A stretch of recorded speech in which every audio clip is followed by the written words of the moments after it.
Hello everyone.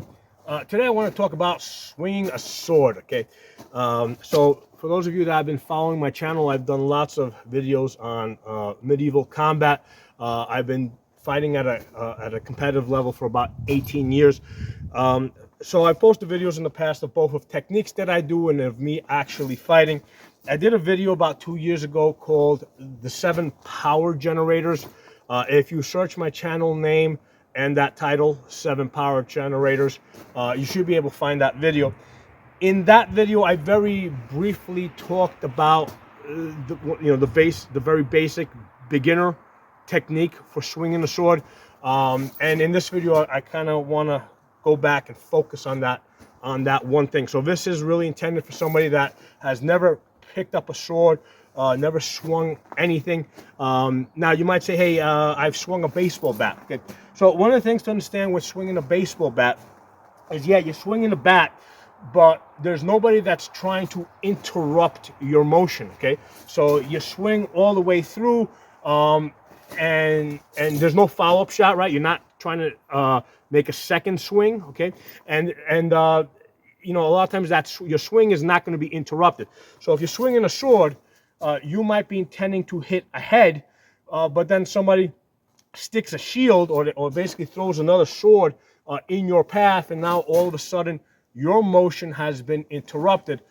So what do you do from there? How do you recover? How do you continue? Okay, so in this video I want to talk about one of the very basic techniques for swinging a sword. Okay, so most likely if you're doing this for the first time, you're not going to be swinging a steel sword like this.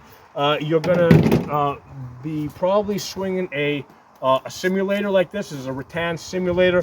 It's got rattan on the inside, covered by tape on the outside to make it look good, and also to protect the wood. But the nice thing about this, it is balanced like a real sword. It's got the same weight, about 2.5 pounds, right? So same deal here. This is balanced somewhere about there, about 3 or 4 inches down the blade. So this is balanced the same way. So it's going to move very similar to a sword. So you're probably going to be working with something like this, or you might be working with a buffer, right? So this has wood on the inside, and then it's padded on the outside, and then wrapped with tape. It's got a balance point a little further down, right?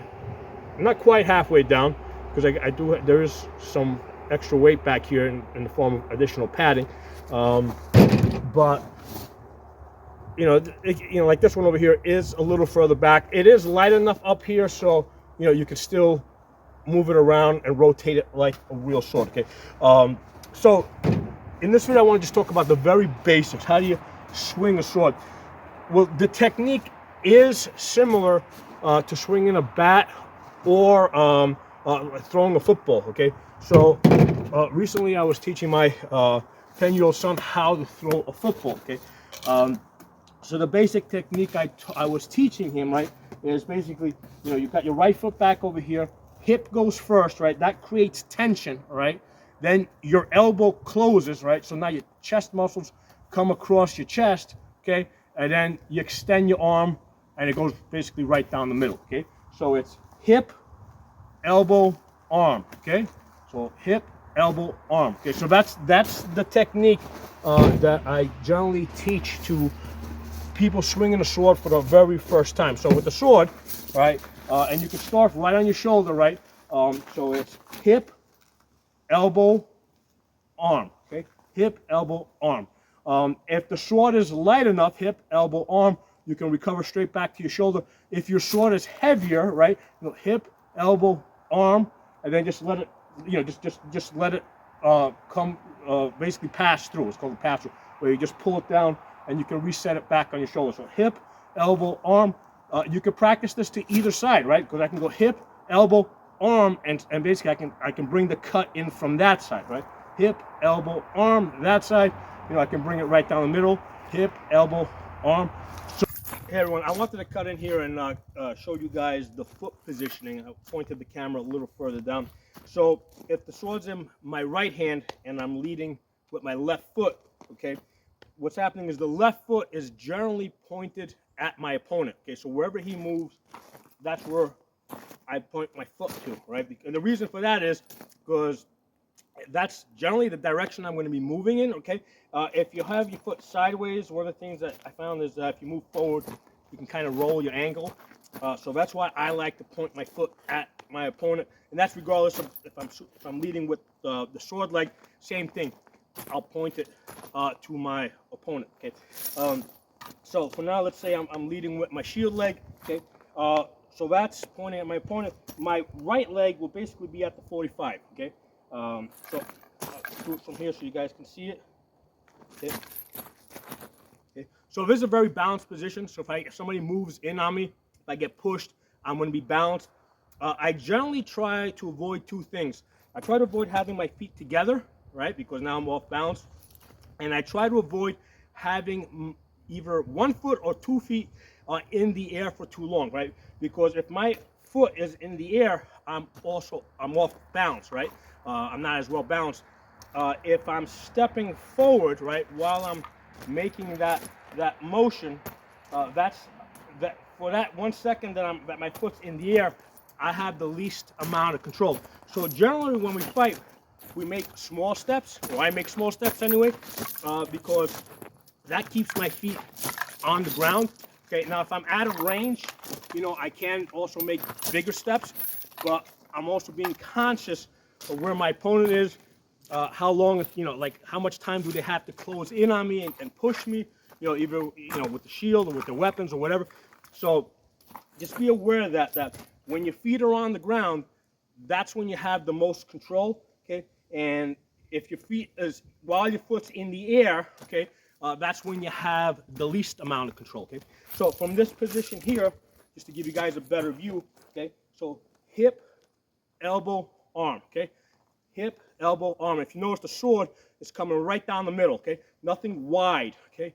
So hip, elbow, arm, and it can go to either side, hip, elbow, arm. If I'm going to lead with my sword leg, right, what I generally have to do is I have to cock my shoulder back, okay? Because from this position here, like even if my shoulder's a little bit forward, I've got so much play in my hip that I can still get the sword moving. If I'm leading with this leg, now everything's forward. What I need to do here is I need to cock my shoulder back, okay? So from here, now I've got, you know, I can see I still got a little bit of room to swing, okay? So here I'm leading with the sword leg. Got to really cock that shoulder back so that I'm still doing hip, elbow, arm. Hip, elbow, arm. So actually, before we move on to the next step, let's talk about fighting with the shield. So one of the things to understand when you're fighting with the shield, okay, the shield has to stay in front of you when you swing. So when you go hip, elbow, arm, right, that's got to stay hip, elbow, arm. That's got to stay in front of you, right? Hip, elbow, arm, even if it goes to the other side. So in order for that to happen, what has to happen is that as you swing this arm has to actually come forward, okay? Because the tendency is that as this arm comes forward, you see how this arm wants to rotate back? Okay, we have to correct for that, okay? So I don't want that to happen, right? Because that's going to look like this, right? That's going to look like that, and that's going to get me dead, okay? So we don't want that to happen. So in order to correct for that, what I will do is when I swing that sword, so I go hip, elbow, arm, this hand comes forward, okay? So the two hands actually meet, okay? So I'll do it from this side. You can see how it's a subtle motion, okay? So even if I'm going to that side, so that shield stays in the middle, okay? So this is a good place to start. Now, as you get to a more advanced level, you may not want to start with your sword back here, but it's the same thing. Even if I'm fighting here, right? Because here now the sword is also defensive, right? I'm doing the same thing. It's just that I'm throttling how much power I'm pulling from each section. So in the technique, right, in the very basic technique where I'm going hip, elbow, arm, most of the power generation is down here, right? Hip, elbow, arm. In the technique where I'm here, I'm still giving it a little bit of torque from my hip, right? And my arm is coming, you know, my chest is actually almost in that forward position, but not quite all the way. So most of the power is really coming from my arms, and then I'm bringing in other power generators. Like for example, I'm using the leverage in my hand to create a pop at the end as I'm throwing the shot. So the point here is that even though this is a good place to start, right? Hip, elbow, arm, it's going to allow somebody that's brand new to get into a fight. And this is somebody that anybody can use regardless of the size. So even if you are a small girl that only weighs 95 pounds, okay, there's more strength in your legs than is in my arms, okay? So your legs are gonna be stronger than my arms. So if I'm sitting here trying to arm the shot, you know, using mostly my arms in the shots, and you're using you're throwing your whole legs into the shots, you're going to be able to generate almost as much power, if not just as much power, as I am, because you're drawing more power from your legs. Okay, what I'm doing in my case, if I'm fighting with the sword here, is I'm sacrificing some of this power from my lower legs to have that additional sword defense. And later on, as you get into more advanced fighting, you may want to also start doing that. Now, here's the thing. This is not to say, right? This is not to say that this is just the beginner technique where you're going hip, elbow, arm, right? Hip, elbow, arm. That's not to say that that's the beginner technique, and this is the advanced technique where we're just, you know, just using a little bit of torque from our core over here, a little bit of a twitch from the hip, and mostly arming the shots.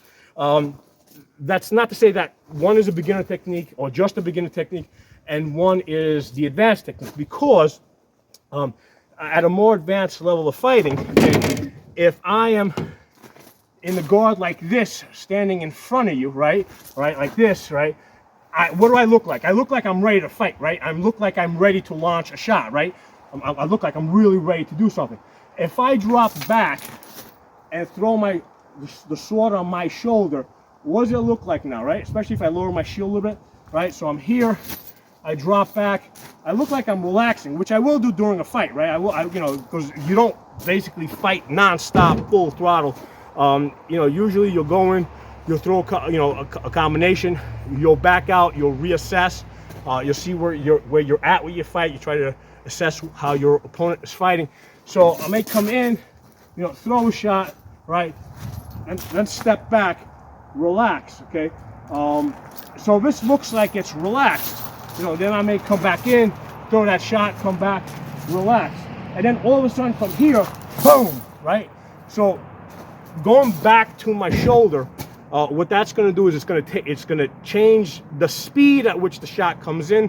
It's going to change the tempo. It'll change angles, because now I might be adding a step to it. Okay, so again, adding a step is a power generator, which you can, you know, as you get more comfortable with this technique, right, of hip, elbow, arm, eventually it can become a step, because you're doing all the same things, right? Except now you're actually stepping forward. Now you're changing the range. You can also change the angle. Okay, you know, again, you can do it to either side. Okay, so that very base technique of hip, elbow, arm, right? And you basically it's got to come right down the middle. You don't want it coming wide. Okay, you don't want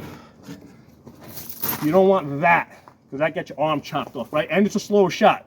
The fastest shot is always going to be a straight line. So I don't want to make a big roundhouse to your head. I want to make a straight shot straight to your head, right? Straight shot to your leg, okay? Straight shot.